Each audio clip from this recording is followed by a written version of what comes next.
O sonho de um pedófilo era sequestrar crianças e criar uma cidade subterrânea para esconder suas vítimas. Olá, amigos e amigas, eu sou a Cami e aqui no canal você encontra vídeos sobre casos criminais, teorias da conspiração e histórias de terror. Então, se você gosta desse tipo de conteúdo, já se inscreve no canal e vamos pro vídeo. Mark Paul Alan Dutroux nasceu em 6 de novembro de 1956 e era o primeiro dos 5 filhos do casal de professores Victor e Janine Dutroux. Ele saiu de casa depois que os pais se divorciaram e passou a morar na rua. Enquanto morava na rua, ele conseguiu um emprego num bar e logo em seguida um emprego como eletricista. Mas depois de perder o emprego como eletricista, ele passou a roubar carros, iniciando assim a sua vida no crime. Ele se casou aos 19 anos e teve 2 filhos. O relacionamento era conturbado e a separação aconteceu por causa de violência doméstica e traição.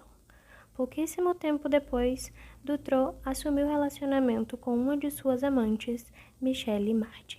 Com o tempo e por meio do seu trabalho envolvendo o roubo de veículos e cafetinagem, ele adquiriu mais de 6 propriedades.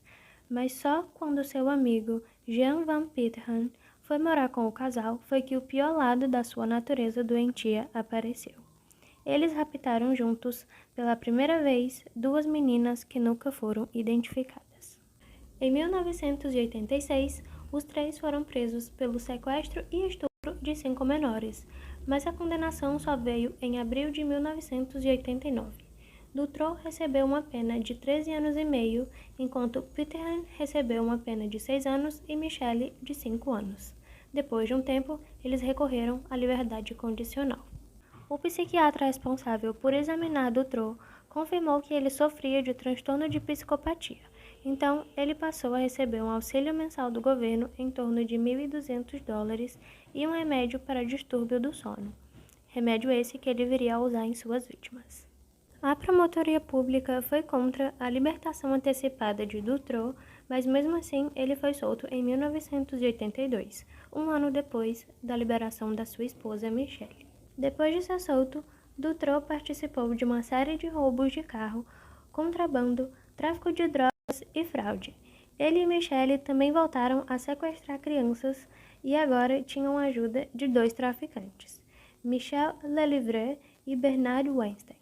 Em dezembro de 1995, a mãe de Dutroux o denunciou à polícia, alegando que o filho estava mantendo meninas em cativeiro. Um policial ficou encarregado de fazer uma inspeção nos locais indicados e o chaveiro que acompanhava a ação da polícia disse que eles escutaram gritos de criança dentro de uma das casas localizada em Marcinelle, mas mesmo assim a residência não foi vasculhada por completo e apenas algumas fitas de vídeo foram confiscadas, mas a maioria delas foi devolvida a Dutroux sem nunca terem sido assistidas pelos policiais.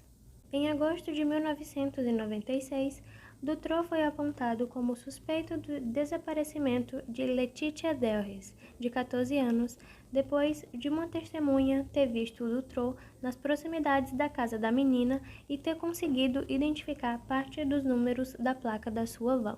Só então, os policiais deram início a uma nova busca e em menos de uma semana a menina foi encontrada em uma masmorra no porão da casa em Marcinelle, a mesma em que o chaveiro falou que ouviu os gritos de criança. Letitia estava presa com Sabina Dardenne, de 12 anos. A garota tinha sido raptada enquanto ia para o colégio de bicicleta. Dias depois do resgate, os corpos de Melissa Russo e Julie Lejeune, ambas de 8 anos, foram encontrados enterrados no quintal. As duas foram sequestradas em junho de 1995 pelo Dutroux e pelo Weinstein. Elas sofreram abusos sexuais diversas vezes e foram usadas como conteúdo de vídeos pornográficos. As meninas ficaram trancadas até morrerem de fome. Os 2 homens tiveram um desentendimento e Dutroux acabou assassinando o comparsa e enterrou junto com os cadáveres das garotas. Em seguida, os corpos de Anne Marshall, de 17 anos, e de F.G. Lemress, de 19 anos, foram encontrados enterrados no quintal de uma das casas de Weinstein. Elas foram sequestradas enquanto voltavam de uma festa e estavam desaparecidas há mais de um ano. elas foram acorrentadas, sedadas com o medicamento que o Dutroux recebia da prisão e estupradas. Depois, eles enrolaram as duas em plástico e as enterraram vivas. Em 1998, já sob custódia, Dutroux recebeu permissão para ver os arquivos do seu caso. Ele estava acompanhado de 2 policiais e mesmo assim conseguiu fugir, mas foi capturado novamente horas depois. Em 1999, a polícia decidiu revisar algumas fitas e nas gravações era possível ver Dutroux construindo a masmorra no seu porão, além de pornografia e tortura com uma criança. No porão, foi encontrado muito material genético das vítimas, como cabelo, mas não fizeram nenhum teste de DNA, então não se sabe ao certo a quantidade de vítimas. O juiz Jean-Marc Connerot fez um apelo público para que as vítimas sobreviventes de Dutroux se apresentassem e mais de 10 pessoas entraram em contato com a polícia. As testemunhas do caso foram apelidadas de Arquivo X.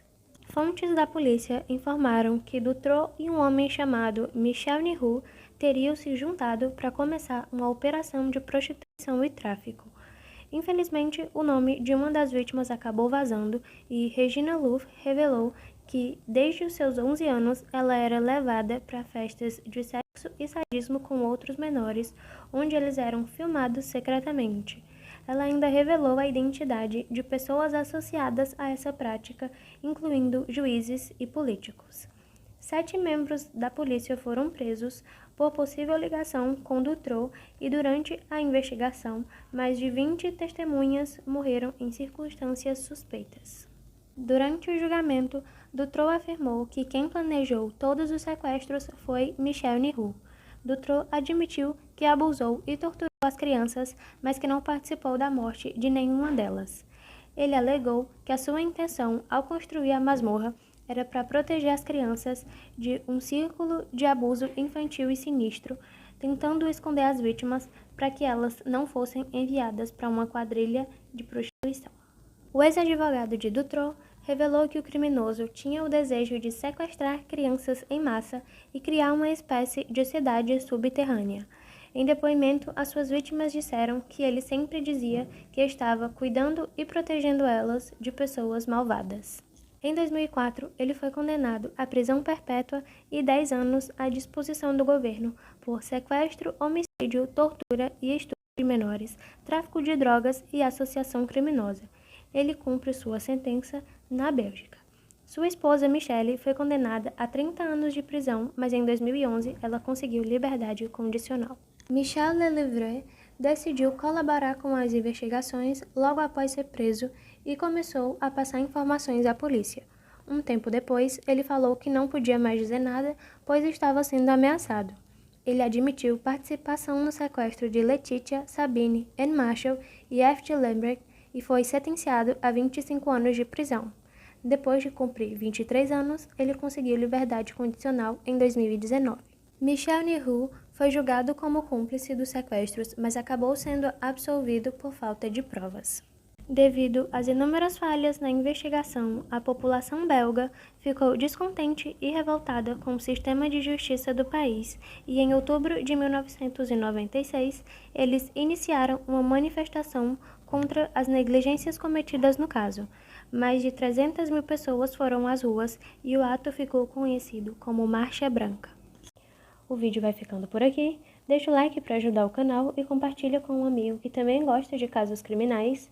Beijo, até o próximo vídeo.